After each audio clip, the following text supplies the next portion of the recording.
గమనించండి, తనకి వేదాంతం పనికిరాదు.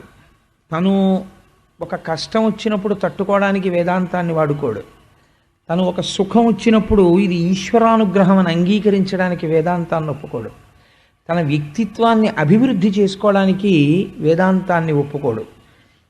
వేదాంతాన్ని దేనికి వాడతాడంటే తన తప్పు కప్పిపుచ్చుకోవడానికి వేదాంతాన్ని వాడుతుంటారు. ఇది మీకు చాలా చోట్ల కనపడుతుంటుంది ప్రపంచంలో. దీన్నే మీరు రాక్షస బుద్ధి అని పిలవలసి ఉంటుంది. అది ఎందుకు వాడతారు అలాగంటే ఆంతరమైనటువంటి అభివృద్ధి కోసమని ఆ వేదాంతాన్ని లోపల నిలబెట్టుకోరు.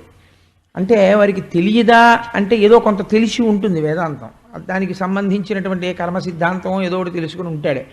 ఇవన్నీ నా చేతిలో ఉన్నాయండి, ఈశ్వరుడు నడిపిస్తున్నాడు అంటాడు.